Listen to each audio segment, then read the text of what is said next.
इस वक्त एक और बड़ी खबर आ रही है। युद्ध से तेल के दामों पर असर पड़ेगा। कच्चे तेल की सप्लाई में कमी की आशंका जाहिर की जा रही है। दरअसल हॉर्मुज से आता है क्रूड ऑयल शिपमेंट, करीब 20% तेल यहीं से जाता है।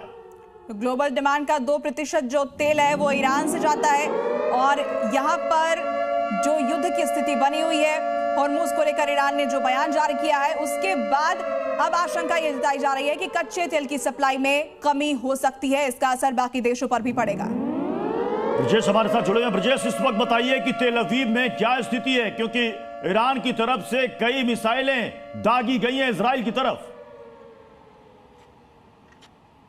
देखिए, ईरान लगातार ये दावा कर रहा है कि उसने इजराइल की तरफ मिसाइलें दागी, लेकिन आईडीएफ ने यह कहा है कि जितनी भी मिसाइलें आई हैं, जितने भी यूएवी आए हैं, उनको हमने आसमान में ही मार गिराया। और इसी की वजह से अब तक आईडीएफ ने किसी भी इम्पैक्ट को लेकर पूरे इजराइल की अगर हम बात करें, क्योंकि जेरूसलम और तेल अवीव ये बड़े शहर और इनको ही टारगेट किया गया था और यहाँ पर सुबह सायरन जरूर बजा था, लेकिन आईडीएफ इस बात को कह रहा है कि कोई इम्पैक्ट नहीं हुआ है। और इम्पैक्ट नहीं हुआ है, उसी का असर अगर मैं आपको दिखाऊं तो यहाँ के इलाकों पे, यहाँ की सड़कों पर अगर आप देखें तो ये तस्वीरें हैं यहाँ की, और यहाँ पर किसी भी तरह का कोई इम्पैक्ट आपको नहीं दिखाई देगा। लोग सड़कों पर निकले हैं, आराम से निकले हैं। सुबह जरूर यहाँ पर जब सायरन बजा था तो उस वक्त पैनिक की सिचुएशन हुई थी, लोग उस वक्त बंकर्स में चले गए थे। ये तमाम जो होटल्स आपको दिख रहे हैं, तमाम यहाँ पर जो बिल्डिंग्स दिख रही हैं, इनके बेसमेंट में जो बंकर्स बनाए गए हैं, जो सेफ हाउसेस बनाए गए हैं, वहाँ पर मूवमेंट हो गया था। लेकिन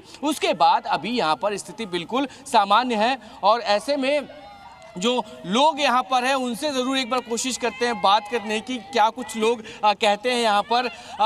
Would you like to talk about the war situation, about the war situation? Okay, listen. Have you heard alarms? Have you heard siren in the morning? Yes, I was so scared. This is boom, boom, and we sit in the safe zone, shaking, and like, איך אומרים רולט הרוסית?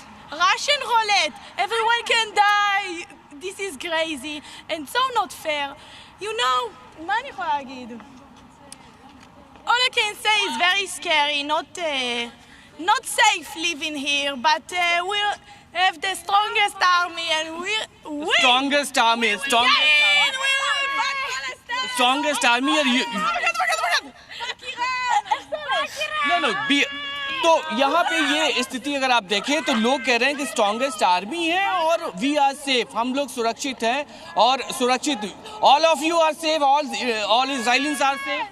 Fuck Palestine! No, don't use these words, don't use these words.